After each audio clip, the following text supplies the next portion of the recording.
Hiya, let's do part 2 of the news update. Methane gas has been discovered as the cause of the Johannesburg explosion.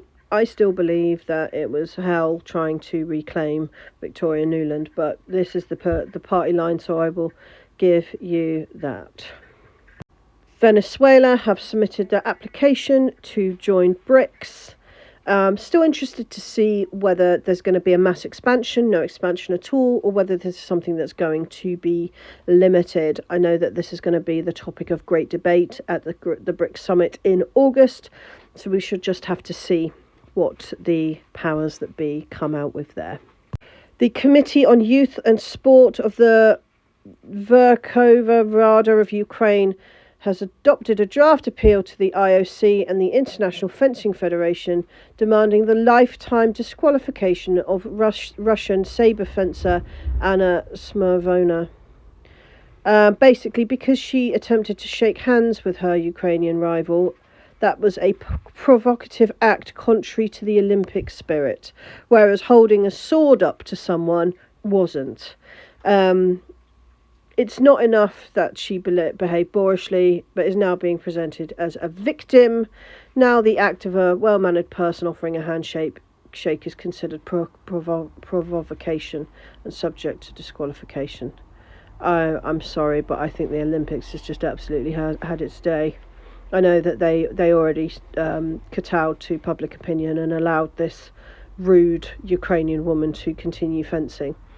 But if they actually come to the point where they are willing to ban someone from a sport that they love and are obviously very good at based on wanting to shake someone's hand, then I'm sorry. That's as daft as them having a board of directors discuss whether men should be able to play women's sport if they identify as men, and the board only involving males. It's ridiculous. The whole thing is just Western white man elitism and ridiculousness. Joseph Borrell has accused Russia of trying to entice developing countries into buying its grain. I'm so confused. 1 minute Russia's trying to starve the world, the next minute it's giving grain away for free, and then it's forcing grain on people. Make your mind up, Russia, please. This I found quite funny. Historians claim that when Napoleon was asked why he wore a red-coloured shirt when fighting, he replied, "In case of being wounded, my soldiers would not notice the blood." And now we understand why Zelensky always wears brown trousers. After being closed for 31 years, Russia has reopened the Russian embassy in Burkina Faso. Big change. Mali is the latest country to be sanctioned. The US has slapped Mali with sanctions over its alleged collaboration with Russian mercenary group Wagner. It ratchets up the pressure, adding to EU sanctions imposed in the wake to Mali's coup. When are we going in the West to realise that sanctions no longer work and that these guys, they don't care?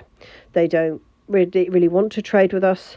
They don't want to have any involvement in us, and any of these actions that we take, even if they cause harm, which I'm sure they will, is not going to be enough for the people of Mali, the people of Niger, the people of anywhere else in Africa to turn around and give over the freedom that they have been fighting for away from Western colonial and imperialism. That is the reality, and the sooner that we realise that, the sooner we can all get on and have a nice cup of tea. Blinken is measuring the grain deal in loaves. According to the US Secretary of State, the Black Sea Initiative brought 18 billion loaves of bread to the world market. By terminating it, Russia, in his words, is using food as a weapon against the backdrop of 260 million hungry people around the world. That's an interesting figure, isn't it? Because isn't it 200 million refugees in the world? Mostly because of wars. Because of America. It's about right, isn't it? I would say that perhaps if you'd spent your time feeding people rather than bombing them, there wouldn't be any hungry people in the world. But hey-ho, who am I? I should say he also failed to elaborate on how many of these hungry people actually got loaves of bread from the grain deal, because as far as anyone's aware that's looked into it, most of it went to Spanish pig farmers.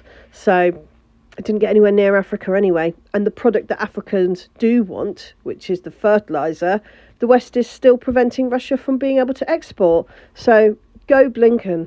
Belarus has called out the Polish government They've said that they did not violate the border with Poland. And either way, if they flew over a field or not, there was obviously never any intent to attack here. This has all been spun wildly out of all recognition, and the reason for that is because the Polish are desperate for the West to get involved in this war, because they know that they are out on a limb on their own and they are next. And there is very, very, very little, if any, will on part of the West to get involved in this war in Ukraine or in turn Poland. Ministries, departments, administrations of affairs are going to focus on purchasing cars made in Russia. This comes from Mr. Putin himself, and that will be something that he pushes through. That domestic cars should be driven by the people running the country. Otherwise, from TASS, we have some information that Belarus has just been issued some new sanctions by the EU because of its impact, its cohesion with Russia, and also this issue with Poland. Also, there's been a large-scale fire at an oxygen tank factory in Moscow, and emergency services are on the scene. I'm sure there'll be some footage of that coming soon. The Bank of Russia has approved the digital ruble logo. And as I've said many times, I believe that digital currency is inevitable. I think that in trying to fight it happening altogether, we are missing the reality that we need policies firmly in place that protect us when this comes to fruition. The Moscow fire at the oxygen tank factory was caused by bad work conditions, people not following health and safety regulations, rather than a terrorist attack, according to TASS. Obviously, I'll let you know more when I hear.